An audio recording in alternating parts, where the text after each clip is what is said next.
அந்தர்யாமி. வணக்கம். அந்தர்யாமின் ஃபவுண்டேஷன்லேருந்து இன்றைய நம்ம பார்க்கக்கூடிய பதிவு ரொம்ப முக்கியமான பதிவு.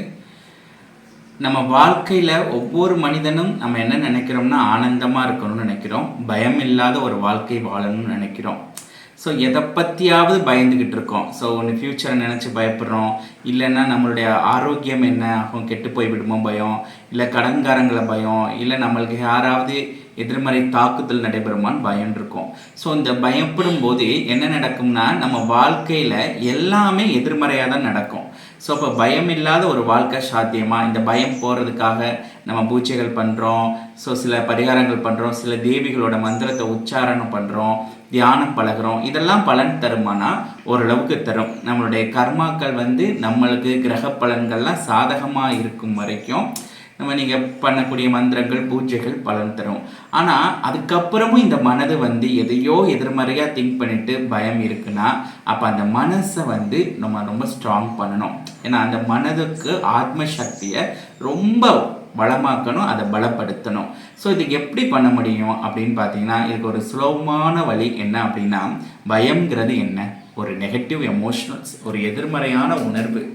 ஸோ இந்த எதிர்மறை உணர்வை நம்ம அதை ஹேண்டில் பண்ணுங்கிறது சில நேரம் முடியும், சில நேரம் முடியாது. அப்போது இந்த எதிர்மறை உணர்வுகளை அழிக்கக்கூடிய ஒரு சக்தி எது? ஒரு உயர்ந்த சக்தி. அதை கடவுள்னு சொல்கிறோம், இறைவன் சொல்கிறோம், பேரண்டம், பரம பிரம்மம், பரம்பொருள், என்ன வேணாலும் சொல்லிக்கலாம். உங்களுக்கு பிடிச்ச கடவுளாக இருக்கலாம். அந்த கடவுள் இல்லை உங்களுக்கு பிடிச்ச அந்த இறைவன் மேலே அந்த உணர்வுக்குள்ளே நீங்கள் இருக்கும்போது இந்த பயம் உணர்வு இருக்காது. ஸோ இந்த இதயத்தில் அந்த தெய்வீகமான இறை உணர்வு யாருக்கு அந்த ஹார்ட்டில் ஸ்தாபனமாகுதோ அவங்களுக்கு பயம், கோபம், இந்த மாதிரி நெகட்டிவ் உணர்வுகள்லாம் வெளியேறிடும். இதான் சுலபமான வழி. உங்களுக்கு எப்போ நெகட்டிவாக ஆகுதோ உங்களுக்கு பிடிச்ச கோயில் வழிபாட்டுக்கு போங்க. இல்லை பயம் இருக்கா, உங்களுக்கு பிடிச்ச எந்த தெய்வத்தை நினச்சி உங்களுடைய இஷ்ட தெய்வமோ அந்த தெய்வங்களை நினைக்கும் போது உங்களுக்குள்ள ஒரு வைப்ரேஷன் வருதோ அந்த தெய்வத்தோட சங்கீர்த்தனத்துக்குள்ளே உள்ளே போங்க. கடவுளுடைய அந்த உணர்வுக்குள்ளே இருக்க நீங்கள் ட்ரை பண்ணணும். எப்பப்பெல்லாம் அந்த தெய்வீக உணர்வோட தொடர்பு இருக்கீங்களோ அப்போல்லாம் இந்த பயங்கர உணர்வு உங்களை விட்டு போகும். ஸோ இந்த பயம் உணர்வுக்கு நம்ம தியானம் பண்ணி ஒரு பயிற்சி பண்ணி சில மந்திரங்கள் உச்சரித்து போகிறத காட்டிலும் அந்த ஹிருதயத்தில் 24 ஹவர்ஸும் நம்மளுக்கு பிடிச்சமான அந்த இஷ்ட தெய்வங்களுடைய உணர்வுகளில் இருக்கும்போது எந்த கெட்ட உணர்வும் நம்மளை டிஸ்டர்ப் பண்ணாது. நம்மளுடைய எதிர்மறையாக யோசிக்க மாட்டோம், எதை பற்றியும் பயப்பட மாட்டோம். ஸோ சிவம் இருக்க நம்மளுக்கு என்ன கவலை, யாம் இருக்க பயம் ஏன், இந்த மாதிரி உபதேச மந்திரங்களை உங்களுக்கு அனுபவமாயிரும். அப்போது இந்த இதய சிம்மாசனத்தில் அந்த இறைவன் உட்காரணும். ஸோ அந்த தெய்வீக சக்தி உங்களுக்குள்ளே வரணும். அந்த தெய்வீக உணர்வோடு நீங்கள் எப்போவுமே இருக்கும்போது நீங்கள் விரக்தி ஆக மாட்டீங்க, எரிச்சலாக மாட்டீங்க, எவ்வளோ பிரச்சனைகள் வந்தாலும் அப்படி பயப்பட மாட்டீங்க. ஸோ எல்லாத்தையும் ரொம்ப நேர்மறையாக பாசிட்டிவாக உணர்ந்து எல்லா பிரச்சனைகளையும் வென்று ஒரு சமாளிக்கக்கூடிய உங்களுக்கு சக்தி வந்துடும்.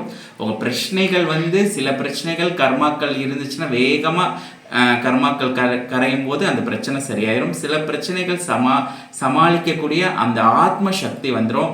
அந்த பயப்படுற முன்னாடிலாம் ஒரு சின்ன சின்ன விஷயத்துக்கு அந்த பயந்த நீங்கள் தெய்வீக உணர்வோட அந்த இறை சக்தியோட தொடர்பில் இருக்கும்போது அந்த பயங்கள் குறைய ஆரம்பித்து அந்த பயங்கள் எல்லாத்தையும் வெல்லக்கூடிய அளவுக்கு உங்களுடைய ஆத்ம சக்தி ரொம்ப ஸ்ட்ராங் ஆயிரும். அப்போ இந்த பயம் இல்லாத ஒரு வாழ்க்கை சாத்தியம்னா நம்ம அந்த பரமசக்தியோட ஒரு தொடர்பில் இருக்கணும். ஸோ தொடர்புங்கிறது நம்ம பூஜைவோ புனஸ்காரமோ பண்ணுறதில்ல, அந்த 24 ஹவர்ஸ் அந்த கான்சியஸில் இருக்க முடியும்னா கண்டிப்பாக இருக்க முடியும். ஸோ அந்த ஹிருதயத்தில் அந்த கடவுளை நீங்கள் உட்கார அமர வைக்கணும். இதய சிம்மாசனத்தில் அந்த இறைவன் இருக்கும்போது உங்களுக்கு எம்மி அளவு கூட பயம் வராது. அந்த பயம் வந்தாலும் பயப்பட மாட்டீங்க. ஏன்னா உங்களை பாதுகாக்க அந்த பரம்பொருள் இருக்கும்போது நீங்கள் ஏன் பயப்பட போகிறீங்க?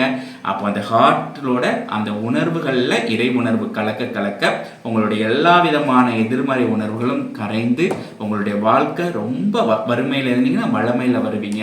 ஸோ ஒரு ஆரோக்கியமின்மையில் இருந்தீங்கன்னா நல்ல ஆரோக்கியம் வரும். அன்பில்லாமல் இருந்தீங்கன்னா அந்த உறவுகளில் அன்பு வரும். ஸோ எல்லா விதமான எதிர்மறை உணர்வுகளும் கரைய இறை உணர்வுகளில் இருந்து அந்த இதயத்தில் அந்த இறைவனோட சிம்மாசனத்தில் இருக்கிறதா சுலபமான வழி. அந்த ஒரு வழியில் இருக்கும்போது நம்மளை சுற்றி இருக்கிற சூழல், மக்கள் எல்லாம் கூட ரொம்ப ஆனந்தம் தரக்கூடிய ஒரு நிகழ்வு, ஆனந்தம் தரக்கூடிய ஒரு சூழ்நிலையை நம்மளால் உருவாக்க முடியும். சிருஷ்டி பண்ணி நம்ம ஆனந்தமாக வாழவும் முடியும். நன்றி.